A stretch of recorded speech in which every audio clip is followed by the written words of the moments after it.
Hey Legionnaires, and welcome back. We're here with another video for you today, and as you can see, we are here with the medieval 1100 AD mod. I've been keeping an eye on it, and it's apparently got a lot of new updates, and I thought I'd have a quick look and see what's going on with it. See what's happened with the the campaign and new units and custom battles and stuff like that. So we're gonna have a bit of an interesting video today. We're gonna look at a bit of the campaign. We're gonna look at a bit of the custom battles.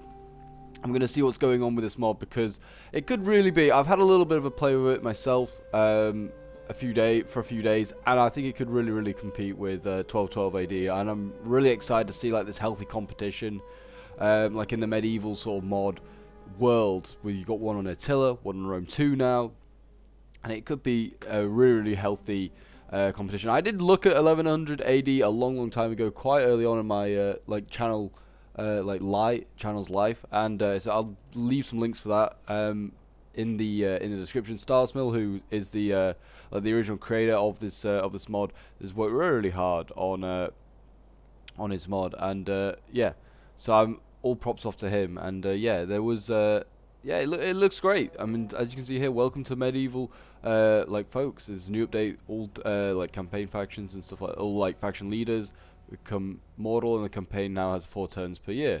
So you've got new mechanics added. If your leader dies, he has no adult heir. Succession comes. Oh, so that's like a normal civil war then. That's fair enough then. That's actually kind of smart. You don't usually have that in Rome 2. So yeah, in a normal medieval world, if you have no heir and your king dies, you're in trouble. And no adult heir. So even if you have a child, you're gonna have a problem. So that's good. That's gonna be interesting. By the way, your heir should participate in at least one battle to have rank 2, some kind of bravery and recognition. Oh, fair enough. So there you go. You want to have your heir have some sort of battle experience. I always usually have my faction leader and heir usually fighting anyway, because then they get the most gravitas and all the stats, and they become the strongest characters. That's the best way to keep control. But yeah, good tips for campaign, good public order. The seasons are key for recruitment, low costs, and faster construction. Fair enough. So yeah, I guess summer and spring probably best time for building stuff. Winter and autumn, maybe not autumn. Autumn might be okay, but winter especially, I imagine recruiting and constructing, it's probably harder because it's colder and wetter and everything else, especially in Britain this time of year. It's very cold and wet. Set your mouse cursor to see the effects. General in city gives -10 public order. That's just like DEI basically. You don't want your generals inside cities because it just damage to public order. Makes sense, because yeah, armies cause havoc when they're inside cities. They're drunk and they cause all sorts of the fights and issues, and the people don't like that, and that makes sense. You can make treaties by offer war to enemy factions enemies. Use this trick if your possible enemy is weak and far away from you. Order saves work on legendary difficulty with the last CA patch, so make control S more often, guys. Okay, fair enough. Order saves only work on legendary. I see. And you can force the enemy to peace by occupying his cities. Okay, more you occupy, better chance that the AI have off in peace. Also, every time you release enemy troops, you get plus relations. Fair enough. Yep, that's just your usual stuff with Rome 2 then. And then there you go, team leader, Starsmill, team members, Eterna, Querus, Zenon, and Invade Me. So well done to them. All the guys there, they've done a really good job. Anyway, let's move on. Food shortage. As you can see, I'm just going to use the Roman Empire as an example. So Roman Empire, also the Byzantines. In 1100 AD, they have kind of this much land apparently. I honestly thought they had a bit less, but this is how much they have. They're pretty strong at this point, and then obviously they're still relatively strong, still relatively hold a lot of sway in the world at this point. In the medieval world, they still have even this faction out here is a client state. They've still got client states, Bulgaria's a client state. They've got a couple of client states. They are at war with the Sultanate of Rum from the start, and as you can see, we have a food shortage as well. So there's a few early game issues that you have as the Romans. I mean, most of the time I just spam out a load of villas straight off the bat, spam out a load of them, and then I also put in a couple of breeding games, and you instantly sort this issue. You instantly sort that issue out. So there you go. Yeah, there's a lot of construction that needs to be done just about everywhere at the moment. So that's what I would do. I mean, I'm not really going to look at that. I mean, I might actually do a couple of turns so we can have a look at some stuff. But yeah, like defend Byzantium. We will go down, and then we'll do... So I'll do like 4 turns or something, so you can see like the whole tree. Because we can't see all the trees at the moment, and I kind of want to have a look at them all. But yeah, defend Byzantium gives us +5 morale, and we've got Imperial Rule restored. That gives us more food, so that's another thing we can do actually. So we'll do that one first. That gives us more food, which I guess we need at the moment. So we'll just build a load of villas because that's what I do. So we will build one here. And all the unit icons are different as well, which is, I mean, not the unit icons, the building icons are different. So you've got like villa, you've got Orthodox parish, you've got meeting place, you've got tax inspector, auxiliary camps. You can build like more like mercenary units. It's a bit different to your like normal muster ground, which is down here, which recruits like your normal stuff. So muster ground eventually goes to things like Tamamata Guard, I think they are, and then we've got things like Scutatoy spears, Scutatoy swords. Yeah, loads and loads of cool stuff like Contraroi. Yeah, really cool stuff here. And the Clibinari, that's down there. That's like more like the Roman stuff, and then like the auxiliary camp, I believe, is just like auxiliary heavy riders, horse archers. Toxote you do get as well. I mean, you do have some like units here. They got Byzantine Nafatoon warrior throwers. You've got auxiliary cavalry. You got Trebizatoy, Byzantine axes. So you do have some Byzantine units, but I think it's mainly just auxiliaries off the bat, really. Balkan warriors, and I guess that just depends where you build that, what you get. Anyway, I'm just gonna build villa here to sort out the food issue. I'm gonna build Thessalonica, can have that, and then we'll put in here. We'll put in a aqueduct because it's -5, and I've also realized that like latrines, you can just keep going down here if you wanted to. I mean, these are really good for public order. This one especially. Pretty good for public baths, really good. I mean, it does do damage to food, but if you wanted to, you could just go down here. That'd help with food and sanitation, and generally just like everything would be quite happy with you there. So I always like to put in an aqueduct anyway. It helps with growth, so then that allows like Larissa and Dyrrhachian here to just get more building slots really quickly. I think aqueducts are always handy to throw in. So we'll put in that, and we'll put in this one. And I'll put in a villa here as well to help sort out the food. And also, how much? Well, -16. I'm going to put in an Orthodox parish. But instantly, you can sort that out. Just take him out of there. I mean, if you do this, this is always a good idea to work out. So yeah, it's already +3. I didn't really need to put in an aqueduct there, but screw it. We'll put it in. Then over here, we've got 8 growth. Very nice. We'll do that, and we'll do that. There you go. So we have lots of stuff to build over here. So what do we have? Workshop. Not really interested in that. Do we have any armies encamped? I think we do. This army here is encamped, so we'll take you out. Yeah, it goes +8 instantly. So like, just treat like the public order, I feel a bit like DEI. I've been playing DEI a lot. I feel like that's the best way to deal with it. So put a suburbia in.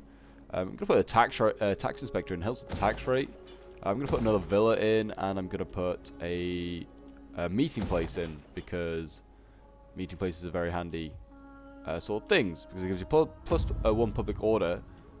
And you can go down this one, it just keeps giving you public order. Or you could go down here, like 200 wealth. That's pretty insane, like jump from 550 to 200. Goes to 400, goes to 600. I think that's a really, really nice thing to get. So we'll get that in. And then I believe we also have one more. Yeah, Theodosius. We still hold the Crimean lands up here. So I'm going to put this in. This is +7 already. So I'm going to put in an aqueduct so this can grow a bit quicker. I really want this to, like, the growth to just, like, accelerate up here, because I'm not really going to be touching it too much. But yeah, we also, like, hold Snope here, and that is it, really. A lot of people are actually starving. Maybe a lot of people have food issues at the start of the game. But we have 4 armies, or 4 legions, I should say. They are still the first. Oh, we also have Hadrianople's. Hadrianople have a villa as well. But yeah, there you go. So we got 4 legions. Most of these units, as well as Scutatoy swords and Byzantine axes, we can't get to the later game, so we need to keep them alive. And you got Scutatoy spears, even them as well. Scutatoy spears, I don't think you can really get off the bat. Actually, no, you can. You can. There are a few places you can get them, like here, military camp. I believe you should be able to recruit them. Well, it says you can, but it says you can't, but I'm pretty sure you can. We'll take him out of there. Nicaea is now okay. Yeah, I can actually get them. Why can I get these? Probably because this building here, I imagine, allows recruitment of Scutatoy spears. Yeah, so it's because of the building. It's because of my huge, like, fort that I have here. A huge city, because this is Constantinople. That's why I can get Scutatoy spears. That makes sense. Not because I was going to say the mustard ground was not high enough. It's the next one. But yeah, Constantinople, not quite on the peninsula. I don't know if they can shift it anymore. That's the only thing I've seen. That's just very nitty gritty though. That's me being very picky about this mod. But it is in generally the right spot in the world. But yeah, so we can recruit a load of stuff here. We could recruit some Scutatoy and some decent cav. We could put in, I don't know, some Pranoi or some. There you go. I'm definitely butchering these names, but there you go. Put some decent infantry and some decent cav. And we spent most of our money. We do have like edicts and stuff to put in, so I usually put in bread and games in a couple. Probably put one in Constantinople as well. Actually, no, I'll put it in here because this has got generally not got the greatest public order in the world. Though again, I think I put this in everywhere because the economy can take it. So I put generally as put bread and games everywhere because it kind of is effective. It's kind of effective. So there we go. Then we'll have loads of food and stuff like that. We'll look at diplomacy quickly. As you can see, the world, we're quite liked by quite a lot of people, like people like Bulgaria. Greetings, they are our you vassal. Are welcome. And you can get quite a lot of money out of people for trade, I think. Honesty. Yeah, you can. So I could carry on building more stuff if I wanted to. This is fair to my people. Or I can just do nothing. So yeah, there's lots and lots of stuff you can do. These guys always want a military. Oh no, these guys always want a military alliance. Bring you the profit of the day. Okay, so we'll do it like this then. There you go. Okay, wow. They do like a military alliance or a defensive alliance, but not maybe that much. Yeah, sure, whatever. Have a military alliance. Serve your people with there you go. And then you've got trade, and then you've got but do not wrap them in lies. Other stuff like going on like here. There you go. Bish bash bosh. I will show we'll end the turn. We don't really need to look at everything. Yeah, end the turn. I don't really need to look at diplomacy and do that. That's like for a proper let's play. So you can do like all sorts. Loads of people like you. There's quite a lot of people that dislike you as well in the world at the moment. You've got a lot of Muslim factions hating you. And yes, we'll go through a couple of turns. Yep, as you can see here, people declare war on me. A lot of people, like I said, do hate you. Usually, in my last playthrough when I was playing it on just casually, it wasn't. Let's go with civil development. Yeah, there you go. Garrisons all damaged. It was in fact not the Abbasids. It was Damascus that attacked me, but it was. They haven't done that this time. A lot of wars started though. Oh, these guys are attacking a lot of people. Danish men's. And then the edicts all put in place. And look at that. Our food sorted out. Instantly, our food problem is sorted out. The economy is still pretty solid as well. We're making 23 food a turn, just like that. And that's before our villas are even in place. So, we've kind of, like, already turned around one issue. Like there. I'm going to kind of, like, yeah, I'll just end the turn, I think, again. Because there's not really anything to do. Yeah, whatever. Have the edict. Where else have we got to put the edict in anyway? I don't know. Over here? No? Where else can we put the edict in? Oh, it's here. I think. No? Not a clue. I'm sure I'm missing something. I'm sure I am missing something. Might be here. I have no clue. Oh, is it Hadrianople, isn't it? It's Hadrianople. There we go. There you go. We'll just end the turn. I just want to get through these turns and just show you the trees, really. These people want trade. And prosperity. Yeah, they just gave me a load of money for trade, which I'm fine by. And then a load of other stuff happens. But yeah, as you can see, there's all sorts of factions. There's so many. There's like 101, I think. There's like 101 factions, maybe more than that. No, I won't join the war. I don't care. There you go. Imperial rule restored. So we can have a look at their tree now. And let's get down the military one. Defend Byzantium. So you have governance, you have economy, and you have culture. And then also you have army, battle, and campaign. We'll show these ones off in a bit. Actually, I can see these. I don't know why I'm bothering. Why I'm bothering to do this. So anyway, there you go. We've done a few turns. So that's all I'll do. But yeah, as you can see here, you've got like in governance, you can just like see like all of the assumed powers. You can see construction projects, city planning. Consolidate authority. This one I really like, Imperium Romanum Restored. You get 1,000 wealth per turn if you control the city of Rome. So it's kind of like an incentive to go west and do stuff there. And that is very, very overpowered, I think. A little bit, like 1,000 a turn that's in your like coming into your economy from just holding Rome. That's amazing, and then you're going to get all the economy from just holding Rome as well, like all the buildings there. Plus 7 sanitation in all regions. It does like the only minus is it costs 800 a turn to research, but if you're making 1,000 a turn, who cares? Like that, you're still making profit. And there's like other stuff there. Minus 15% corruption seems like a huge hit as well, like to do your corruption. That's amazing. And then Great Walls. There's another one as well that I saw that was pretty cool. But yeah, all these just buildings. If they go 300 wealth per turn from Imperial Treasury, that's another one that's pretty good. Yeah, is this one per turn? Yeah, that one is per turn. It's not just a one-off. So yeah, that's a pretty good one. That's an early one to get as well for your economy. Help your economy out. And you got lots of like grain silos, just upgrading shops and stuff like that. And then you got this one costs 2,000 per turn to research, but it gives you 6 food, only 2 turns. So it's not the end of the world. 4,000 Asian grain, not the end of the world, I guess. Get that one in. And then you've got this one here, plus 100% wealth from industry in all regions. That's an insane buff as well, and that costs 1,000 per turn to research. Again, if you've got that 1,000 coming in from holding Rome, who cares? So yeah, as I expected, the Roman Empire is going to be pretty overpowered. It's going to be a really, really strong faction.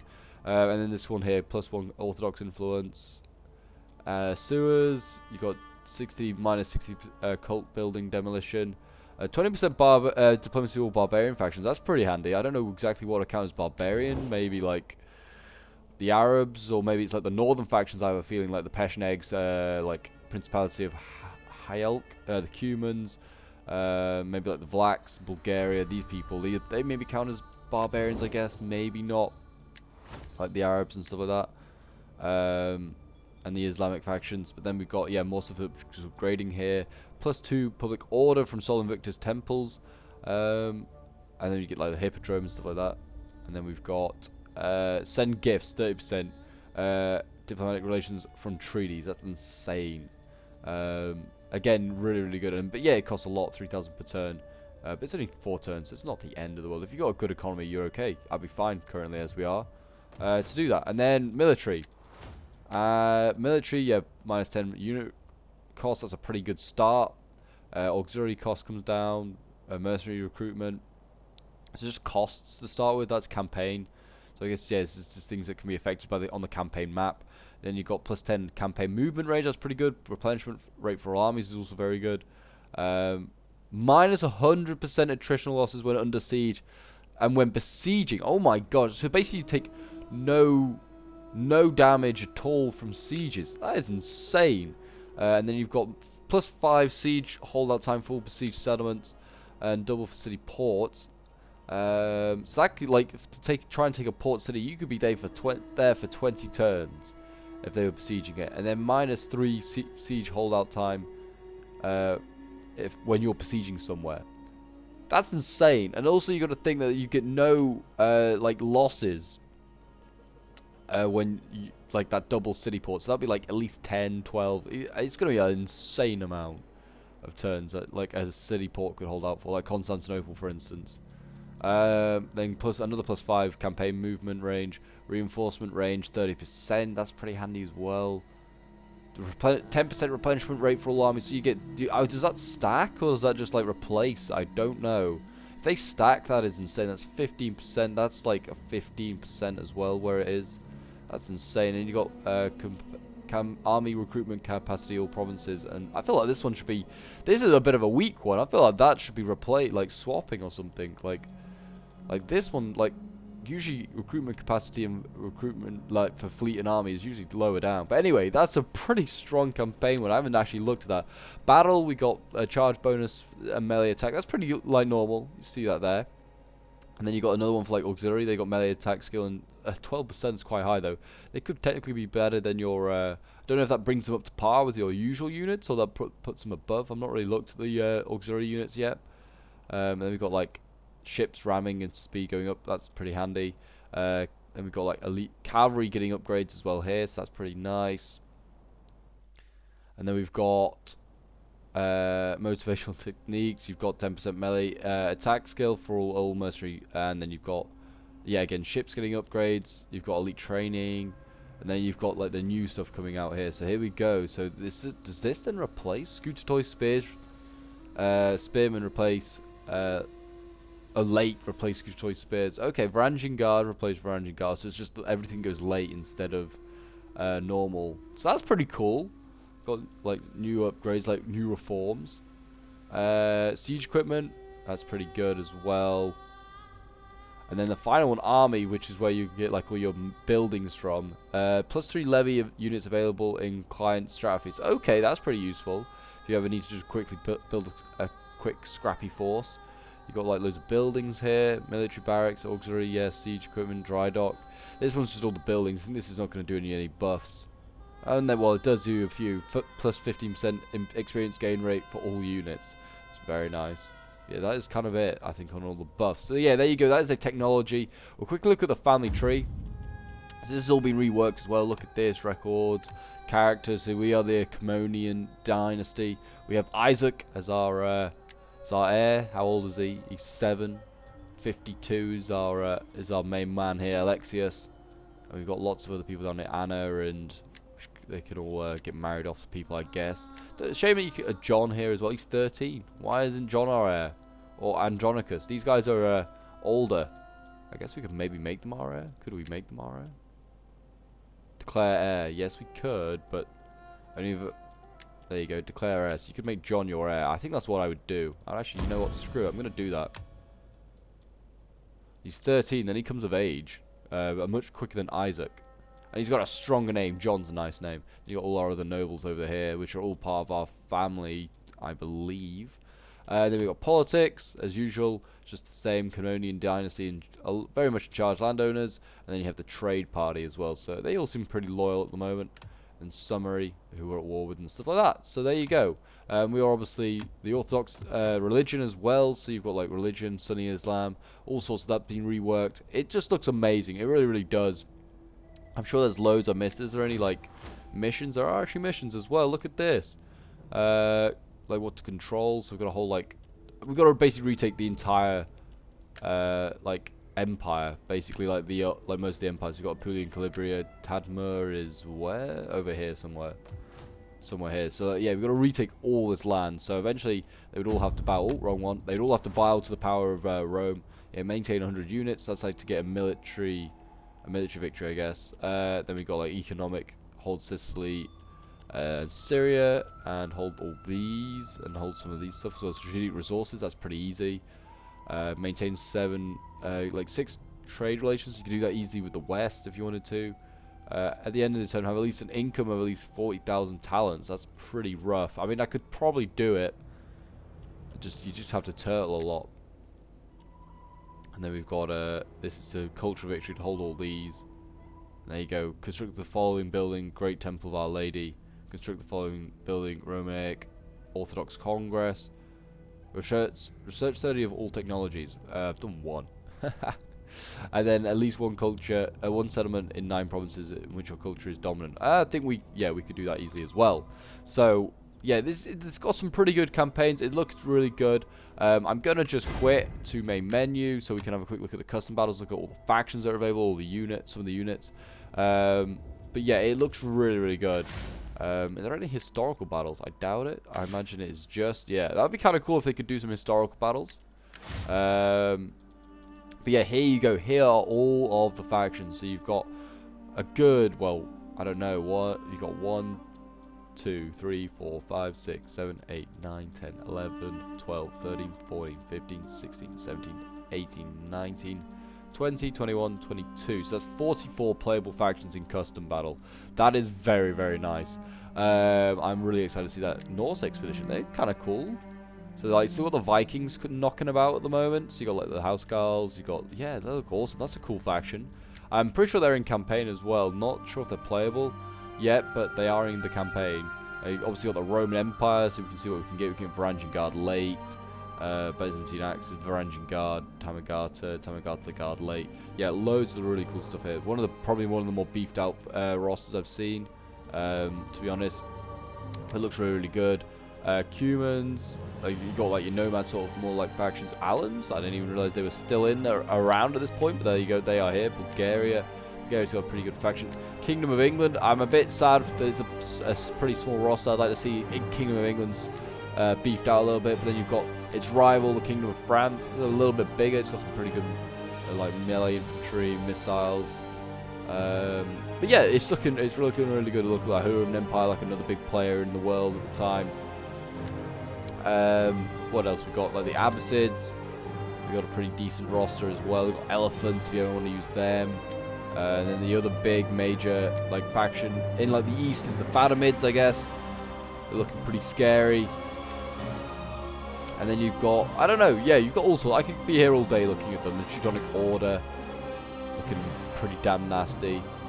And then I guess the other one we should really look at is the Kingdom of Jerusalem, with their Crusader infantry, Jerusalem squad, Hospitalis swords. Have they got Templars? They should have Templars, I would have thought. But they don't seem to have any Templars. Oh, they've got Templar Knights mounted, but no dismounted Templars. I'm a bit sad about that. But yeah, so you've got all sorts of great units. And yeah, definitely, I'll leave a link for the 1100 AD mod in the description. You definitely, guys, should be checking it out. It is an amazing mod. It looks like the updates and stuff for it looks amazing. I probably done a terrible job of explaining it and showing it off, but it looks amazing. Definitely should check it out. And yeah, I'd love to do some 1100 AD battles. So if you've got any replays of them, you know where to send them. Send them to my Discord. The link for that will be in the description as well, because I'm more than happy to cover this mod. It looks amazing. It really does. But yeah, that is where I'm going to end this video, guys. Hope you have enjoyed. Do remember to leave a like, subscribe if you're around here, and a comment to show your support. And until next time, guys, I will see you in the next one. Bye for now.